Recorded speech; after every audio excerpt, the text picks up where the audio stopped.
Bom, feras, com esse assunto a gente acaba encerrando o conteúdo de fisiologia humana quando se trata da questão do sistema digestório.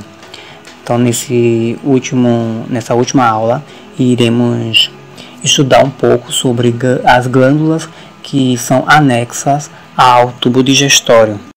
Aqui estão descritas as glândulas anexas ao sistema digestório.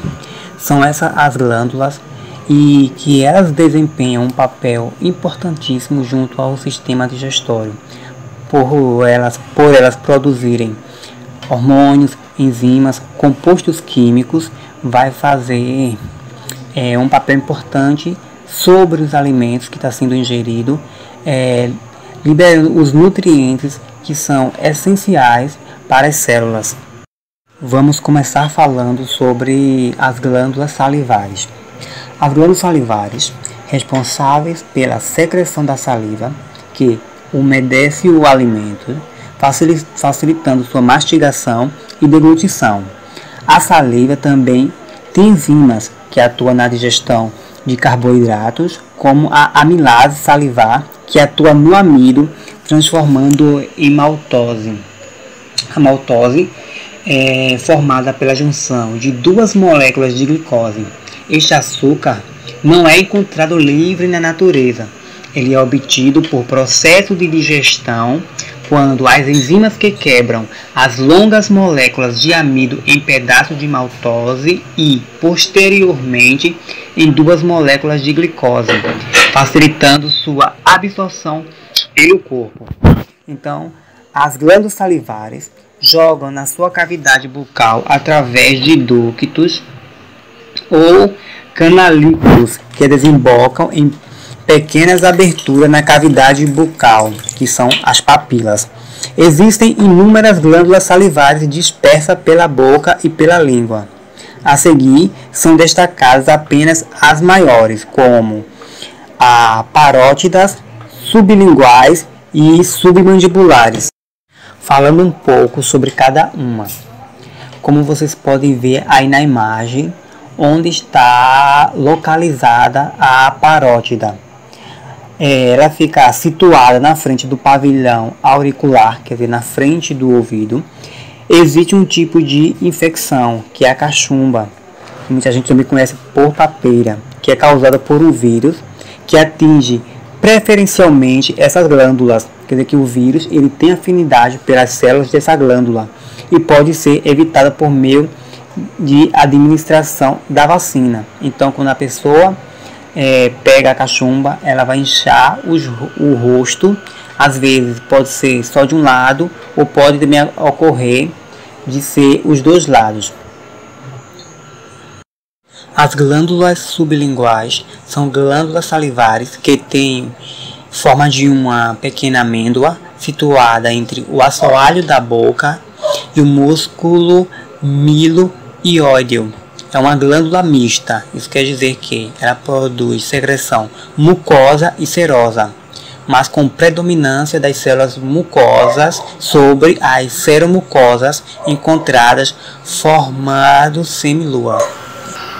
Na imagem podemos ver a localização da glândula e os ductos que leva essa secreção até a cavidade oral são ductos intercalares e são curtos ou ausentes. E por fim, a gente fala das glândulas submandibulares. Na imagem você pode ver a localização tanto da glândula quanto do ducto submandibular. Então, as glândulas submandibulares são par de importantes glândulas salivares localizadas abaixo do assoalho da boca. Elas pesam cerca de 15 gramas e contribuem com cerca de 60 a 67% das secreções salivar não estimuladas. Posicionada acima dos músculos digástricos, cada glândula submandibular se divide nos lobos superficial e profundo, que são separados pelo músculo miloióideo. O lobo superficial compreende a maior parte da glândula e localiza-se acima do músculo miloióide. Agora chegamos a um outro órgão anexo ao sistema digestório, que é o fígado. Nesse slide, estamos vendo a vista anterior do fígado e as suas divisões. Então, o fígado é o maior órgão interno sólido do corpo e fica situado logo abaixo do diafragma. Diafragma é o músculo respiratório. Projetando-se à direita na parte superior do abdômen.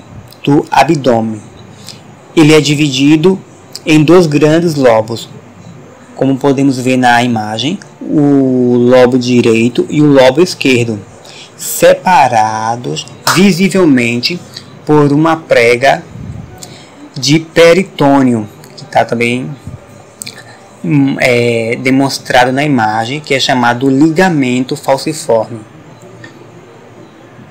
Já na face visceral ou na face inferior, podemos observar dois outros pequenos lobos. Olhando na imagem, vocês vão encontrar os lobos quadrado e caudado.